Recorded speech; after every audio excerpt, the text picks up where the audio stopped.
His last day of 8th grade, he was assaulted by upperclassmen as a welcome to high school hazing. Here on the steps of the state capitol, a rally pushing for anti-bullying legislation. Supporters of Matt's law gathered to share stories of hope and heartache. Dan Norton says his goddaughter Taylor Smith from Williamston was bullied so bad she switched schools, but it didn't stop. Everything followed her online. Followed her online to the new school. She was called a bunch of different names. She was put as an outcast. Taylor Smith took her own life in February. He's hoping it won't be long before Michigan has its own anti-bullying law. Obviously, we want it to pass, but we want it to be comprehensive. Kevin Epling says Matt's law has been watered down over the years. There are things that have been taken out, reporting. Reporting that schools need to use that internally and externally to the state so we know what the problem areas are. That's one thing that really needs to be back in there. The Eplings are hopeful Matt's law will be passed soon, but in a way that will truly lead to change. And that's what we need our legislators to do. Not pass something just to pass something, but to make sure that it's going to do something. Kevin Epling says Matt's law is getting ready to go to the Senate where it can still be amended. He is urging voters to get involved. In Lansing, Anu Prakash, Channel 7 Action News. And Mom and Dad, we are taking your questions on bullying tonight. Kimber Bishop Yankee from Girls and Boys Empower joins us to talk about this hot button issue. Kimber, thanks so much for being with us. Thank you for having me. We asked parents to reach out to give us the questions they want answered, and we talked to one mother who said that she feels helpless in her situation. Her daughter encountered relentless bullying, and the mom feels the school isn't helping. Here's what that mom told Anu Prakash.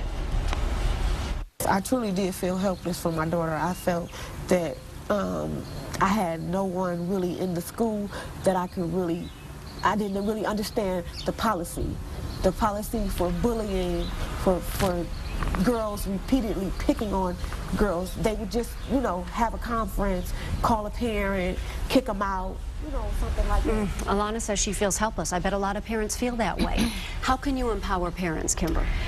Well, part of being empowered means using your power. So what we recommend is that parents don't wait until they feel helpless when their child is in a mean kid situation, that they start strategically working on getting it to stop right away. Parents can be empowered by understanding exactly what bullying is and how their child can stand up to bullies with confident body language, words, and voice. It is a skill. Yeah. It's a skill to be assertive, and so it takes practice. And once parents understand what's involved, how do you stand up, what kinds of words you can use, they start to feel better, because when you take action, you feel more powerful. Kimber, what are some of those words that you use? Concrete words. Yes, we call it back pocket responses. So things like, why are you focusing on me, or back off, or at our school we don't call names. At our school everybody gets to play. At our school we don't do put downs. If it was just a joke, we'd both be joking. So there's a lot of good things that you can say that can hopefully put a stop to it. We also, had people write in on WXYZ.com and ask their questions. And Regina Simon from Washington Township emailed us. She wanted you to address the bully, really. She says she encourages her daughter to not talk back to bullies, which I understand from what you just said, Kimber, maybe isn't the best idea, but it doesn't stop them even if they don't talk. She adds, maybe bullies need to know that something can be done to them. Maybe it will scare them into stopping. Kimber, I wonder if you can address how you've worked with bullies, because there are ways these bullies can be stopped. Well, the best way for bullies to be stopped is for the bystander. That's what the research shows. The research shows that when the bystander starts speaking up and saying, that's not okay, that's not cool, we don't do that here, that's when the bullying goes down. But people bully for a lot of reasons, and as one 5th grade boy said it the best, the bully doesn't know he's the bully. And that's because he's never, or she's never, gotten that social feedback that it's not acceptable what you're doing, because they're allowed to do it. So everybody ignoring them allows them to keep doing it, and they think it's okay.